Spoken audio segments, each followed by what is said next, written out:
America, it seems, just can't stop arguing. This time it's about Elon Musk, a judge and a whole bunch of alleged Venezuelan gangsters. Buckle up, folks, because things are about to get messy. It all started when Judge James Boasberg, a perfectly respectable man in a perfectly respectable robe, blocked President Trump's order to deport members of a Venezuelan gang. Trump, never one to shy away from a fight, invoked the Alien Enemies Act, a dusty old law that most people forgot even existed. Enter Elon Musk, stage left with all the subtlety of a rocket launch. Impeach Boasberg, he declared on X, formerly known as Twitter, because apparently sending snarky tweets is how we solve legal disputes now. The New York Post, clutching its pearls, promptly accused Musk of being way out of his lane. And you know what? They might have a point. This whole debacle has ignited a firestorm of controversy, with both sides digging in their heels and refusing to budge. It's a classic American standoff. Liberals versus conservatives, judges versus presidents, billionaires versus, well, everyone else.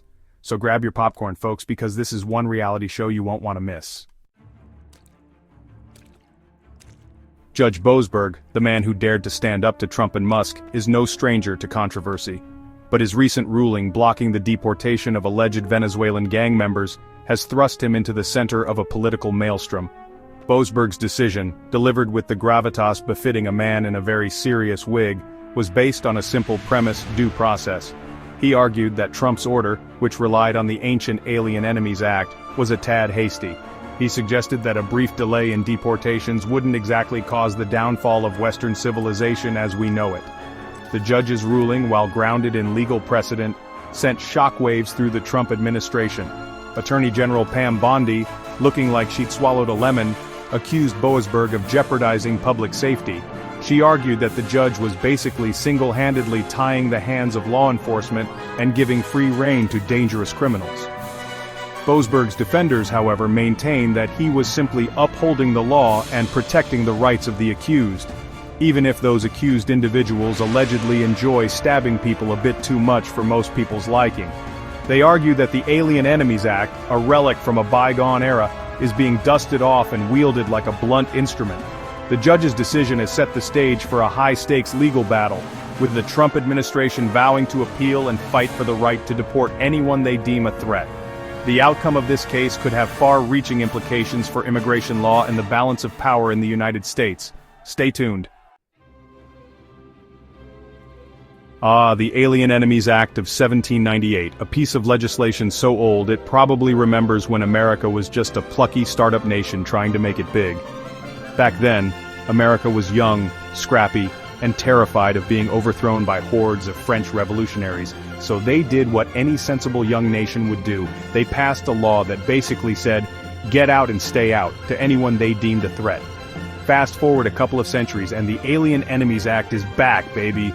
This time it's not the French giving America the side-eye, but Venezuelan gang members, who, according to the Trump administration, are apparently the new existential threat to American freedom.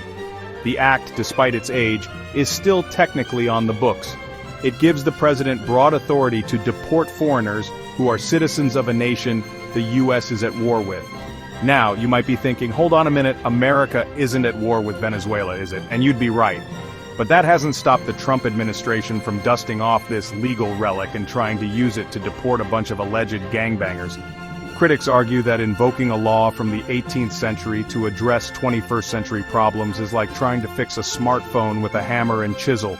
They point out that the law has only been used a handful of times in U.S. history, and usually in times of actual, war. They argue that its use in this case sets a dangerous precedent, potentially paving the way for the deportation of anyone the government deems undesirable. So, is the Alien Enemies Act a vital tool for protecting national security, or an archaic relic ripe for abuse? The answer, like most things in American politics, is probably somewhere in between. The Trump administration, never one to back down from a good deportation spree, has doubled down on its decision to invoke the Alien Enemies Act. They argue that the Venezuelan gang in question, known as Tren de Aragua, is not your average group of lovable rogues. We're talking serious criminal enterprise here, folks. According to the administration, Tren de Aragua is involved in all sorts of nasty business, from human trafficking and drug smuggling to kidnapping and extortion. They claim that the gang poses a clear and present danger to the United States, and that deporting its members is essential to protecting national security. Adding fuel to the fire, the administration has labeled Venezuela a hybrid criminal state, essentially arguing that the country is so riddled with corruption and lawlessness that it can't be trusted to control its own citizens, especially the ones who allegedly enjoy a bit of light kidnapping on the weekends. Critics, however, are skeptical. They argue that the Trump administration is using the specter of a Venezuelan gang threat to justify its hardline immigration policies. They point out that the timing of the deportations, coming just months before a presidential election, is awfully convenient for a president looking to shore up his base. They also argue that the administration's use of the Alien Enemies Act is a gross overreach of executive power. They claim that the act was never intended to be used against citizens of countries with which the United States is not at war, and that its use in this case sets a dangerous precedent. So, is the Trump administration genuinely concerned about the threat posed by Tren de Aragua, or are they simply using the gang as a convenient excuse to deport a bunch of brown people? You decide.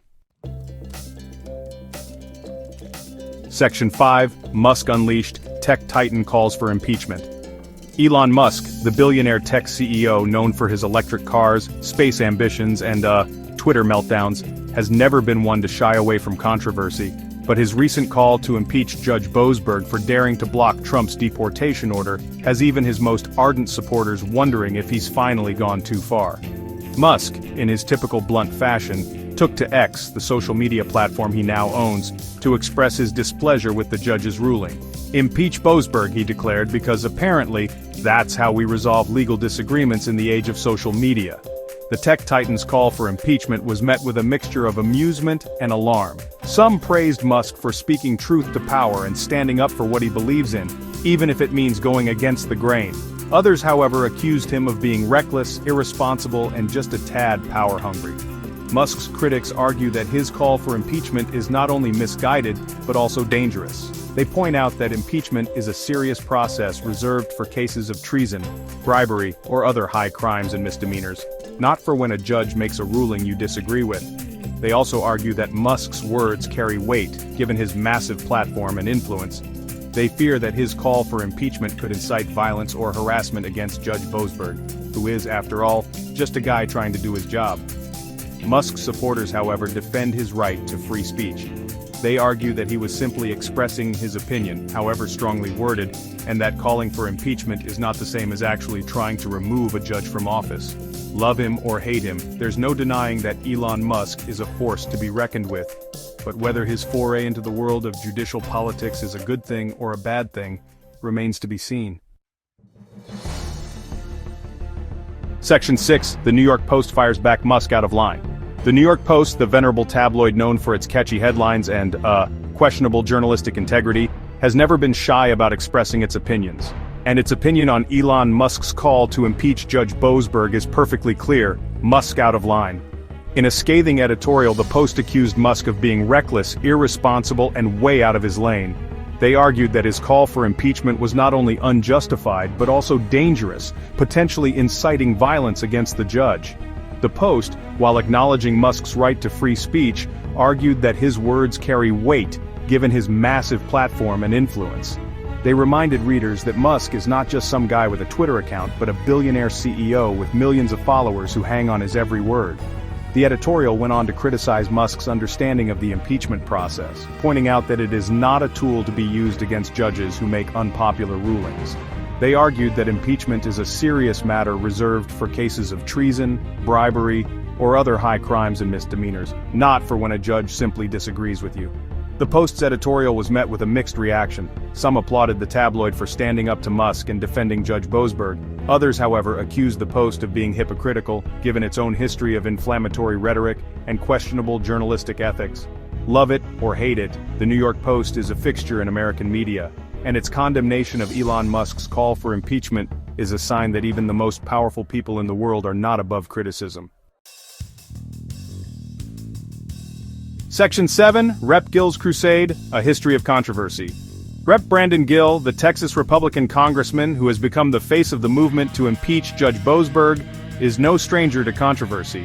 In fact, He seems to actively court it, like a moth drawn to a very bright, very loud flame. Gil, known for his fiery rhetoric and penchant for picking fights with anyone who disagrees with him, has a long history of making headlines for all the wrong reasons. From his attempts to deport Rep. Ilhan Omar to his proposal to put Trump's face on the $100 bill, Gil seems to have a knack for dreaming up ideas that range from the wildly impractical to the downright offensive. His latest crusade, the impeachment of Judge Boasberg, is just the latest in a long line of attention-grabbing stunts. Gil, who clearly missed the memo on the separation of powers, seems to believe that Congress has the authority to impeach judges for making rulings they don't like. Gil's critics argue that his impeachment efforts are nothing more than a publicity stunt designed to appeal to his base and further his own political ambitions. They point out that impeachment is a serious process, not a tool to be used against judges who make unpopular rulings.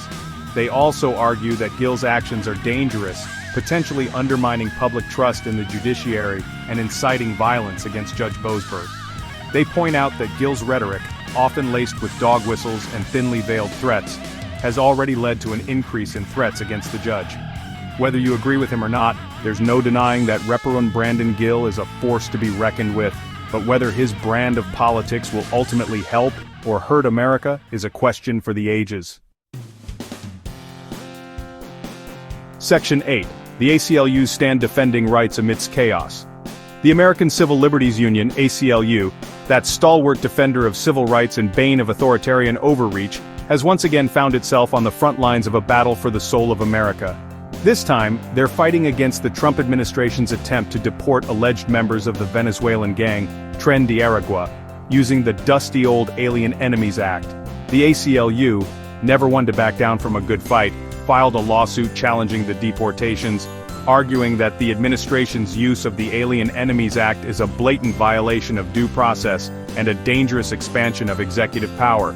They argue that the act, a relic from a bygone era, was never intended to be used against citizens of countries with which the United States is not at war. The ACLU's lawsuit, which led to Judge Boasberg's temporary restraining order blocking the deportations, has enraged the Trump administration and its supporters, who accuse the organization of siding with criminals over American citizens. The administration has vowed to fight the lawsuit tooth and nail, arguing that the ACLU is putting the safety of Americans at risk by preventing the deportation of dangerous gang members. The ACLU, however, remains undeterred. They argue that their mission is to defend the rights of all people in America, regardless of their immigration status or alleged gang affiliation. They point out that the Constitution guarantees due process and equal protection under the law to everyone, not just citizens or those deemed worthy by the government. The ACLU's legal challenge is just the latest chapter in a long and storied history of fighting for civil rights in America. From defending the rights of communists and Nazis to challenging Jim Crow laws and fighting for marriage equality, the ACLU has never shied away from defending the rights of even the most unpopular or marginalized groups. In an era of increasing polarization and government overreach, the ACLU's work is more important than ever. They serve as a vital check on the power of the state and a reminder that the Constitution is not just a piece of paper, but a living document that must be defended every day. Section 9. International Parallels, a global fight against gang violence. The Trump administration's efforts to deport members of the Venezuelan gang, Tren de Aragua, has drawn comparisons to similar crackdowns on gangs in other parts of the world. From El Salvador's mano dura policies to Brazil's militarized police force, governments around the globe are grappling with how to address the growing threat of gang violence. One particularly striking example is El Salvador, where President Nayib Bukele has launched an all-out war against the country's notorious gangs Mississippi 13 and Barrio 18. Bukele, a millennial president with a penchant for authoritarianism, has implemented a series of draconian measures, including mass arrests, indefinite detentions without trial, and the deployment of the military to patrol the streets. Bukele's iron-fisted approach has been praised by some for its effectiveness in reducing gang violence. Homicide rates in El Salvador have plummeted since Bukele took office, and the country, once considered one of the most dangerous in the world, has seen a significant improvement in security. However, Bukele's methods have also drawn condemnation from human rights groups, who accuse him of trampling on civil liberties and creating a climate of fear and repression. They point to reports of extrajudicial killings, torture, and disappearances at the hands of security forces. The debate over how to address gang violence is a complex one with no easy answers. While there is no doubt that gangs pose a serious threat to security and stability, the question of how to combat them without resorting to draconian measures that violate human rights remains a challenge. The Trump administration's attempt to deport members of Trendy Aragua, while perhaps well-intentioned, raises concerns about due process, the rule of law, and the potential for abuse. As the world grapples with the growing threat of gang violence, it is essential to find solutions that prioritize both security and human rights.